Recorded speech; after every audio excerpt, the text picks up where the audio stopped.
Party Narendra Modi ji ने 2014 में देश के सामने कहा था कि स्विस बैंक की सूची लाऊंगा।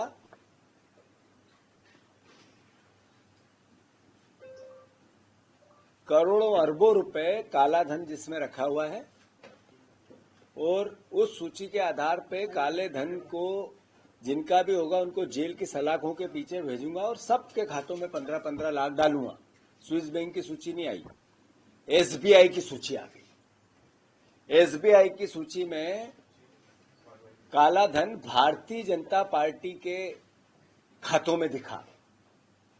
अब देखो 6,700 करोड़ रुपए लीगल बॉन्ड से भारतीय जनता पार्टी ने इस बॉन्ड योजना के अंतर्गत अपने खातों में डलवाए।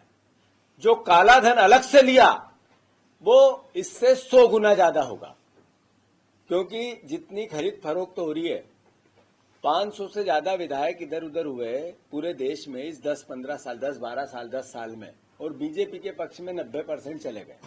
सांसद चुने हुए इधर उधर हुए वो बीजेपी के पक्ष में चले गए। और आप सबने बताया कि पैसे बगैर कुछ नहीं होता है, लेन देन बगैर कुछ नहीं होता है।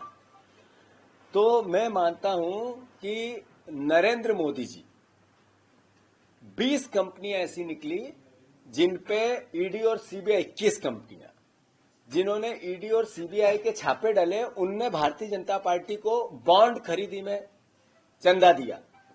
मतलब उधर रेट डल रही थी, उसके आसपास इधर उनके चंदे में कोविड यातनाओं की पराकाष्ठा थी। हर व्यक्ति जिसके पास जो था देने को तैयार हो रहा था, सेवा करने के लिए तैयार होता। गरीब से गरीब भी अपना सब कुछ लुटाने में लगा था। तब Narendra Modi ji Covid vaccine Covid seal के पूनावाला से मिले थे। 22 अगस्त को उनने मुलाकात की। उससे 4 दिन पहले 18 अगस्त को 50 करोड़ रुपए उसी कंपनी ने बीजेपी को चंदा दिया, कोविशील्ड। आप देखो उस मौत के तांडव में भी भारतीय जनता पार्टी अपनी जो लूट की नीति है उसको अपनाए रखी।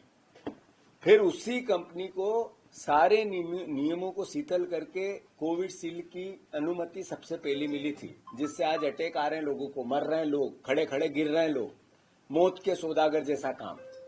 जो परिवार के लोग, जो परिवार के साथी हमारे गए, ये आखिर कोविड में भी चंदे का धंधा इनका चलता रहा। अभी मैंने जैसा कहा, आज ट्वीट भी किया है, एसबीआई ने 18,871 लोगों ने चंदा देने वालों की लिस्ट जारी की। 20,411 चंदा लेने वालों की सूची भी है।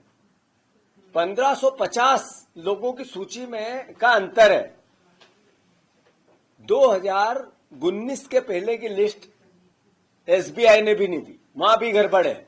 और ये एसबीआई पहले भी नहीं दे रही थी, जो कोर्ट ने फटकार लगाई तब दी। इसका मतलब यह है कि मोदी मिथ, सूट बूट और लूट की सरकार, जो राहुल गांधी जी कहते थे, उनका नाम नहीं है इसमें।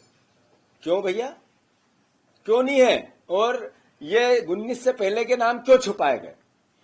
मैं बस इतना ही कहना चाहता हूं कि देशवासियों जानो, हम बदलाव के लिए, नया भारत बनाने के लिए, भ्रष्टाचार के खिलाफ, महंगाई रहित देश बने, किसानों की आमदनी बने, हमारे बच्चों को रोजगार मिले, इसके लिए मोदी जी को हमने चुना था, भारतीय जनता पार्टी को चुना था। एक भी नारा नरेंद्र मोदी जी ने जो इतने 20 साल में दिया, 10 साल पहले दिया, पूरा हुआ हो तो मैं सोचता हूं कि आपका जो आपने मत दिया, देश ने भरोसा किया, वो वाजिब है। और अगर नहीं हुआ तो इसका मतलब है कि हम लोगों को, देशवासियों को विचार करना चाहिए। मैंने जैसा कहा, कोविड की यातनाएं जब सह रहा था, जब बीजेपी चंदा ले रही थी, 50 करोड़ रुपए जिस वैक्सीन कंपनी को उन्होंने ठेका दिया था या सबसे पहले अनुमति दी थी, उसने भी बीजेपी को 4 दिन पहले, जिस दिन अनुमति दी उसके 4 दिन पहले 50 करोड़ का चंदा बॉन्ड में दिया है।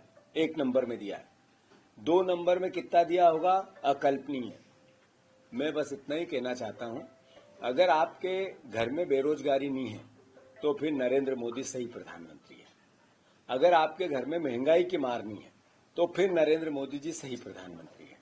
अगर आपके घर में किसी न किसी प्रकार का नशा कोई बच्चा या परिवार का साथी नहीं करता है तो फिर नरेंद्र मोदी जी सही प्रधानमंत्री है। अगर किसान है उसकी आमदनी बढ़ गई है तो फिर नरेंद्र मोदी जी सही प्रधानमंत्री है। अगर किसान पे कर्ज नहीं है तो फिर नरेंद्र मोदी जी सही प्रधानमंत्री है। अगर आपने कोविड में अपने परिवार वालों को नहीं खोया या आप बीमार नहीं हुए, आपने आपको लुटवाया नहीं, आप हॉस्पिटल में पैसे देके नहीं आए, तो फिर नरेंद्र मोदी जी सही प्रधानमंत्री है। पर अगर सब यातनाएं आप सह रहे हो तो फिर सिर्फ भावनाओं से नरेंद्र मोदी जी झूठ का मायाजाल फैलाकर भारतीय जनता पार्टी आपसे वोट लेती है। आपको आपके बच्चों के भविष्य के लिए, अपने भविष्य के लिए, देश के भविष्य के लिए विचार करना पड़ेगा। मैं मानता हूं यह अभी वानगी आई है, इसके और खुलासे होंगे, पूरे देश में इसके आंदोलन भी होंगे।